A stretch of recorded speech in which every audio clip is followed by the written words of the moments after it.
আসসালামু আলাইকুম। প্রিয় দর্শক, আগামী নির্বাচনে যে নির্বাচনটা আগামী ফেব্রুয়ারিতে হতে যাচ্ছে, সেই নির্বাচনে নানা ধরনের সমীকরণ কিন্তু এখন করা হচ্ছে। এবং আমি এর আগেও বলেছিলাম যে আগামী নির্বাচনে আপনারা দেখবেন যে পার্টিটা খুব একটা আলোচনায় নেই, নিজেরাও খুব একটা আলোচনা করছেন না, চুপচাপ আছেন, সেই জাতীয় পার্টি আগামী নির্বাচনে একটা গুরুত্বপূর্ণ ভূমিকা পালন করবে। এটা হলো নির্বাচনী ইকুয়েশনের কথা বলছি আমি। আমি কিন্তু জাতীয় পার্টিকে খুব ভালো কোনো পলিটিক্যাল পার্টি মনে করি না। আমি মনে করি যে আমরা যখন শেখ হাসিনা সরকারের সমালোচনা করি, শেখ হাসিনাকে যখন আমরা স্বৈরাচারী সরকার বলি এবং বলি যে তারা গণতন্ত্র হত্যায়, যে সে গণতন্ত্রকে হত্যা করার ক্ষেত্রে সবচেয়ে গুরুত্বপূর্ণ ভূমিকা পালন করেছে যে সরকার, সেই সরকারকে যখন আমরা সমালোচনা করি, আমি মনে করি সেই সমালোচনার একটা অংশ জাতীয় পার্টিরও প্রাপ্য। জাতীয় পার্টি যদি আওয়ামী লীগকে একেবারে ব্ল্যাঙ্ক চেক না দিত, একেবারে যদি সর্বাত্মকভাবে সহযোগিতা অথবা সমর্থন না করত, তাহলে আওয়ামী লীগের পক্ষে এতটা স্বৈরাচারী হওয়া সম্ভব হতো না। কিন্তু জাতীয় পার্টি কেবল কয়েকজন নেতা জাতীয় পার্টির তাদের নিজেদের স্বার্থের জন্য এভাবে আওয়ামী লীগকে নিঃশর্ত সমর্থন দিয়ে গেছে। 2014 সালে যখন নাকি একতরফা নির্বাচন হলো, যখন 153টা আসনে আওয়ামী লীগ বিনা ভোটে নির্বাচিত হয়ে গেল, তখন কিন্তু জাতীয় পার্টির একটা অদ্ভুত অবস্থা আমরা লক্ষ্য করেছি। সেটা হলো জাতীয় পার্টির যিনি শীর্ষ নেতা হোসেন মোহাম্মদ এরশাদ, উনি কিন্তু ওনার মনোনয়নপত্রগুলোকে প্রত্যাহার করেছিলেন। কিন্তু উনি প্রত্যাহার করলেও আওয়ামী লীগ গভর্নমেন্ট বলেছে যে না, উনি সবগুলি ওনার প্রত্যাহার হয় নাই এবং ওনাকে একটা আসন থেকে নির্বাচিত দেখানো হয়েছে। একটা আসনে আবার ওনাকে পরাজিতও দেখানো হয়েছিল, কিন্তু ওনাকে একটা আসনে কিন্তু নির্বাচিত দেখানো হয়েছে, উনি নাকি জিতেছেন। উনি বলছেন আমি প্রত্যাহার করছি, কিন্তু সরকার বলছে না, আপনি প্রত্যাহার করেননি, আপনি নির্বাচিত। সেই সময়ে কিন্তু জাতীয় পার্টি একটা ভালো ভূমিকা রাখতে পারত, কিন্তু আমরা যতটুকু বুঝি এটা এরশাদ সাহেব পারেন নাই। বেসিক্যালি ওনার স্ত্রী বেগম রওশন এরশাদের একগুঁয়েমিপনা এবং তার ব্যক্তিগত লোভের কারণে জাতীয় পার্টির কিছু নেতা তখন রওশন এরশাদের উপর ভর করেছিল এবং তারা বুঝিয়েছে যে আপনি এটা সরকারের সঙ্গে নেগোসিয়েশন করেন, এবং উনি সরকারের সঙ্গে নেগোসিয়েশন করেছেন এবং নেগোসিয়েশন করার কারণে এরশাদ সাহেবের এখন উপায় ছিল না, যে তা না হলে পার্টি নিয়ে ওরাই চলে যেত। এরশাদ সাহেবের উপায় ছিল না পার্টির সঙ্গে, মানে সরকারের সঙ্গে হাত মেলানো ছাড়া। এবং সেই সংসদে কিন্তু বিরোধী দলীয় নেতা কিন্তু এরশাদ ছিলেন না। এরশাদ জাতীয় পার্টির চেয়ারম্যান, কিন্তু উনি কিন্তু বিরোধী দলের নেতা ছিলেন না। বিরোধী দলের নেতা ছিলেন ওনার স্ত্রী, মানে যিনি নাকি পুরো নাটের গুরু ছিলেন আর কি। এবং ওনার সঙ্গে যারা ছিলেন তারা তো আপনারা সবাই যাদেরকে চেনেন, যে লোকগুলো, সেই লোকগুলি এখন কিন্তু আবার জাতীয় পার্টিকে ভেঙে আরেকটা জাতীয় পার্টি করতেছে। আমি সেটাকে বলি সরকারি জাতীয় পার্টি। মানে সবসময় একটা সরকারের সঙ্গে জাতীয় পার্টির একটা সম্পর্ক না থাকলে তাদের জন্য মন ভরে না। এরকম এবারও দেখছি আনিসুল ইসলাম মাহমুদ, ওনারা, ফিরোজ রশিদ, চুন্নু সাহেব, এরা মিলে একটা সরকারি জাতীয় পার্টির মতো করেছেন। এই অবস্থায় আমরা দেখলাম জাতীয় পার্টিকে নিয়ে প্রথম যে বড় ঝামেলাটা হলো যে গণ অধিকার পরিষদের সঙ্গে জাতীয় পার্টির একটা ঝামেলা, এবং তারা আন্দোলন শুরু করলো জাতীয় পার্টিকে নির্বাচনের বাইরে রাখতে হবে।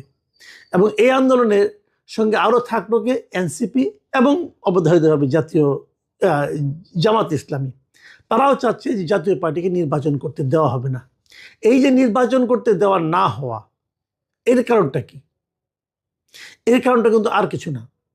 এখন দেখেন, আমি বলছি আপনাদেরকে, এটা হলো নির্বাচনী সমীকরণ ছাড়া আর কিছু নয়। এটা আমরা দেখেছি যে গত কয়েকদিন ধরে আমরা যেভাবে দেখি দেশে বর্তমানে যে রাজনীতি, যে যাই বলুক, বাস্তব সত্যটা হলো দেশে মূলত প্রধান রাজনৈতিক দল হলো দুটি, আওয়ামী লীগ এবং বিএনপি। আর তৃতীয় শক্তি হিসেবে থাকে জাতীয় পার্টি এবং জামাত ইসলামী। এরা ভারসাম্য রক্ষা করে, এরা যেদিকে যায় সেদিকটা, যেদিকটা যায় ওই দিকটা ভারী হয়ে যায়, ওরা নির্বাচনে ক্ষমতায় যায়। আমরা 1991 সাল থেকে কিন্তু এই দৃশ্যই দেখে আসছি। এবার আওয়ামী লীগ নাই, তাহলে আওয়ামী লীগের ভোটগুলি কোথায় যাবে? মানে আওয়ামী লীগের কিন্তু অনেক ভোট, এখন বিএনপি আওয়ামী লীগ সরকারের পতনের পর থেকেই একদম প্রত্যন্ত অঞ্চলে বিভিন্ন আওয়ামী লীগের স্থানীয় নেতাকর্মীদের বিরুদ্ধে নানা ধরনের টর্চার, অত্যাচার, চাঁদাবাজি এগুলি করার মাধ্যমে কিন্তু আওয়ামী লীগের প্রান্তিক পর্যায়ে যত নেতাকর্মী আছে এবং যত সমর্থক আছে তাদের কাছে কিন্তু চক্ষুশূল হয়ে গেছে বিএনপি। তারা বিএনপিকে পছন্দ করে না ভাই, আমি নিজে অনেক জায়গায় খবর নিয়ে দেখেছি, তারা করে না। তো এই সময়ে তাদেরকে অনেকের সময় অনেক জায়গায় জামাতে ইসলামের নেতারা এই আওয়ামী লীগের এই নির্যাতিত অথবা দলীয়রূপে থাকা নেতাকর্মীদের অথবা সমর্থকদের, যাদের কোনো মানে সুনির্দিষ্ট কোনো অপরাধ নাই, কিন্তু তারা কেবল আওয়ামী লীগ করতে এটাই অপরাধ, এই জন্য তাদেরকে কিন্তু জামাতে ইসলাম সাপোর্ট দিয়েছে, আশ্রয় দিয়েছে, প্রশ্রয়ও দিয়েছে। সে কারণে জামাত আশা করছিল যে আওয়ামী লীগের ভোটগুলো তারা পাবে। আর আওয়ামী লীগের যে ভোট দিতে এতদিন, তারা যখন যে দেখবে যে ব্যালট পেপারে নৌকা নাই, তারা যদি কোনো কোনো একটা ভোট তো দেবে, তা কাকে ভোট দিবে?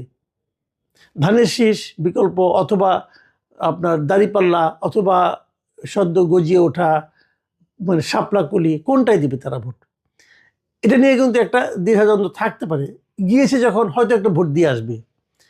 সেখানে যদি লাঙল মার্কা থাকে তাহলে সেটা কিন্তু জামাতের জন্য একটা বড় চিন্তার কারণ হয়ে দাঁড়াবে।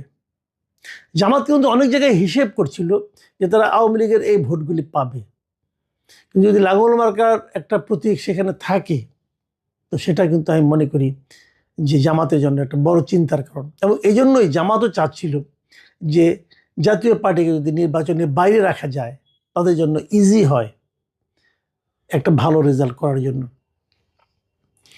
এবং সেজন্য আমরা দেখেছি জাতীয় পার্টি কোনো একটা অনুষ্ঠান করতে পারে না, জাতীয় পার্টি একটা আলোচনা সভা করতে গেলে সেখানে ভাঙচুর হয়, জাতীয় পার্টির অফিসে আগুন দেওয়া হয়েছে পর্যন্ত। কিন্তু এর প্রতিবাদে জাতীয় পার্টিকে আমি দেখেছি একটা অসাধারণ একটা টেকনিক, মানে আপনার এটাকে কী বলবো, কৌশলী ভূমিকা অবলম্বন করতে। তারা মুখে কিছু বলে না, চুপচাপ থাকেন।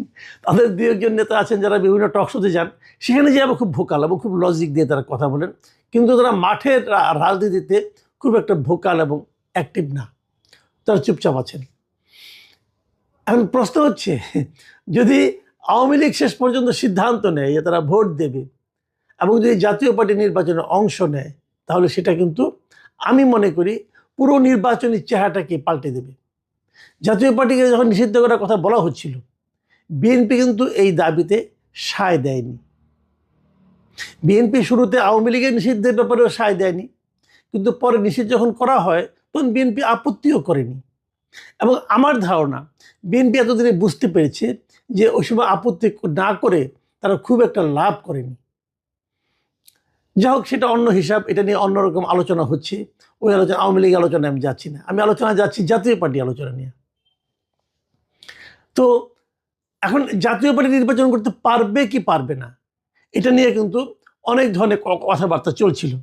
তো আমরা এর মধ্যে দেখলাম গত শুক্রবার দিন আপনার মাগুরায় একটা অনুষ্ঠানে একটা কলেজের একটা ক্রীড়া প্রতিযোগিতা উদ্বোধন করতে গিয়েছিলেন আমাদের প্রধান উপদেষ্টার প্রেস সচিব। তিনি সেখানে বলেছেন যে জাতীয় পার্টি যদি ইলেকশন করে তাহলে আমাদের কোনো আপত্তি নাই।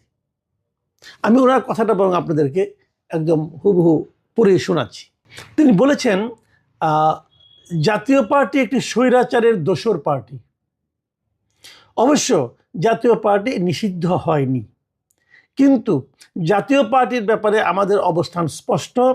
তারা যদি ইলেকশন করতে চায় সেটা তাদের ইচ্ছা, তবে আমরা সবসময় বলবো, ইতিহাস বলবে, জাতীয় পার্টি স্বৈরাচারের ভয়ঙ্কর রকমের দোসর ছিল। এই যে কথাটা উনি বলেছেন, এই কথাটা কিন্তু আমি অস্বীকার করি না। আমি ওনার কথার এখানে আমি কোনো ভুল ধরতে পারবো না এবং ধরতে চাইও না। উনি যেটা বলেছেন সেটা হলো যে জাতীয় পার্টি তো একটা বৈধ পার্টি, উনি নির্বাচন করতেই পারেন। কিন্তু পরে আবার যে কথাটা উনি বললেন যে এরা স্বৈরাচারের দোসর ছিল এবং তারা মানে অনেক অন্যায় করছে, অমুক করেছে, ভয়ঙ্কর রকমের দোসর ছিল। এখন প্রশ্ন হলো, তার এই পরের কথাটা এটা কি কিছু মবকে উস্কিয়ে দিচ্ছে কিনা, এই জিনিসটা বুঝতে হবে। একটা কথা ওনাকে মাথায় রাখতে হবে, উনি কিন্তু কোনো পার্টি করেন না, উনি সরকারের একজন কর্মচারী, বেতনভুক্ত কর্মচারী। উনি প্রায়ই পলিটিক্যাল বক্তব্য দেন। এটা তো সরকারের, এটা যদি সরকারের বক্তব্য হয় সেটা কিন্তু উনি বলবেন না, উনি কিন্তু প্রধান উপদেষ্টার প্রেস সেক্রেটারি। কথাটা মাথায় রাখতে হবে। সরকারের কি ভূমিকা, সরকারের কি বক্তব্য কোনো বিষয়ে, সেটা বলার দায়িত্ব হলো তথ্য উপদেষ্টার, উনার না। এই জিনিসটা উনি কেন বারবার ভুলে যান আমি বুঝি না। উনি তথ্য উপদেষ্টা নন, উনি প্রধান উপদেষ্টার তথ্য সচিব। তো উনি জাতীয় এই সরকারের উনি মুখপাত্র নন। উনি যেভাবে কথা বলেন,